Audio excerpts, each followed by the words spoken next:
नमस्कार दोस्तों, आज पौष रविवार है और साथ ही एकादशी का व्रत भी है। तो आज हम पौष रविवार और एकादशी की कहानी सुनेंगे। सबसे पहले रविवार की कहानी। एक नगर का साहूकार था। एक दिन सवेरे सवेरे वह बाहर गया। उसने देखा एक किसान खेत में दाना डालने जा रहा था।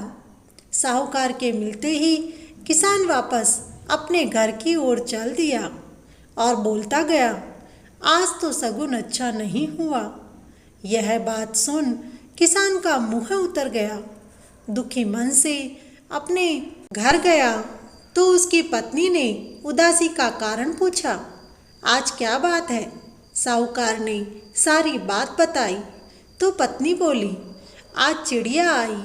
तो वो भी बोली, यहाँ तो संतान नहीं है तो दाना कहाँ से मिलेगा? कहकर उड़ गई। साहूकार उसी दिन से सूरज भगवान की आराधना करने लगा। 12 वर्ष बीत गए। राणा देजी ने सूरज भगवान से कहा, यह इतने मन से आपकी आराधना करता है, इसकी पुकार सुन लो। सूरज भगवान उसके सामने प्रकट हुए और कहा, तेरे भाग्य में संतान नहीं है, पर मेरे आशीर्वाद से तुम्हारे एक कन्या होगी।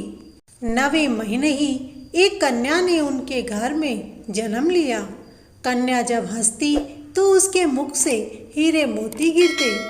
मालिश वाली आती और हीरे मोती ले जाती।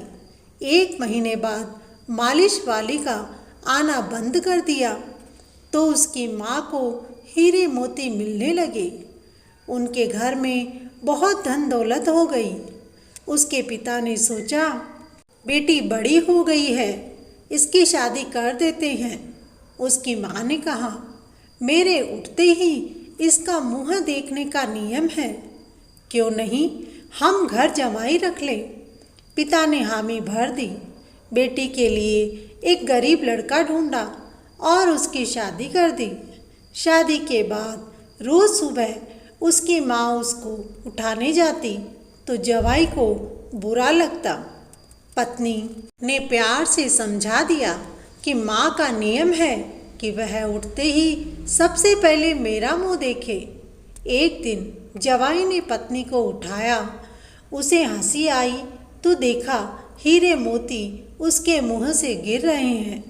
उसने हीरे मोती उठा लिए। माँ आई तब हीरे मोती नहीं मिले तो वह समझ गई कि जवाई को पता चल गया। उसके मन में लालच ने घर कर लिया। उसने अपने जवाई को मारने के लिए एक व्यक्ति भेज दिया। उसने जवाई को मार दिया और उसका सिर सास को लाकर दे दिया। राणा देजी और सूरज भगवान ने सोचा, मेरी दी हुई कन्या के पति को मार दिया, उसकी रक्षा करनी चाहिए। सूरज भगवान ब्राह्मण का रूप धारण कर गए और भिक्षा में जमाई का सिर साहूकारनी से ले आए। अब जोड़कर उस पर अमृत का छींटा दिया तो उस कारण से उसका पति जीवित हो गया। लड़की के पौष रविवार का व्रत करने का नियम था। वह पूजा कर, कहानी सुन, भोजन करने के लिए पति का इंतजार कर रही थी।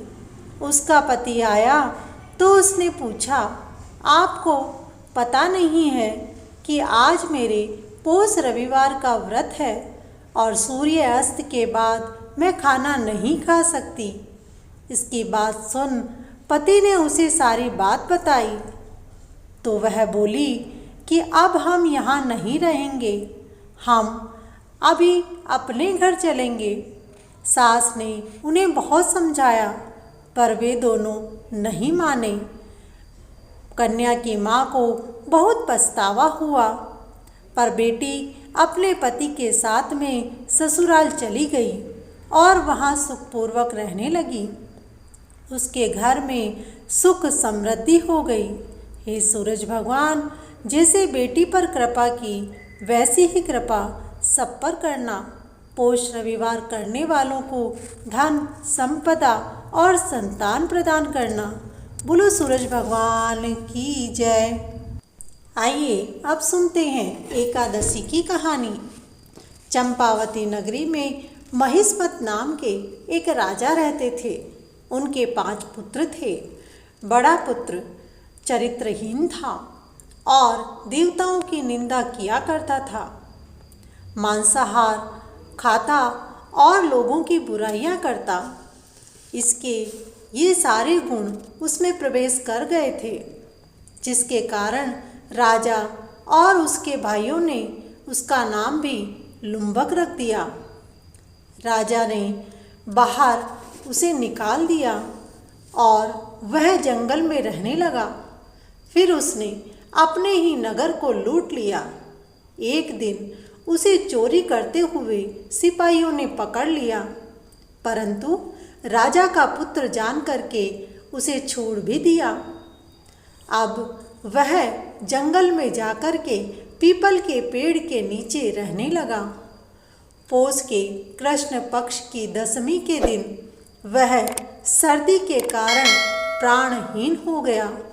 अगले दिन जब उसे चेतना प्राप्त हुई, तब वह वन से फल लेकर लौटा और उसी पीपल के नीचे आकर के एक पत्थर पर उन फलों को रखते हुए बोला, इन फलों को लक्ष्मीपति भगवान विष्णु प्रसन्न होकर के ग्रहण करें, मेरी ओर से भोग स्वीकार करें।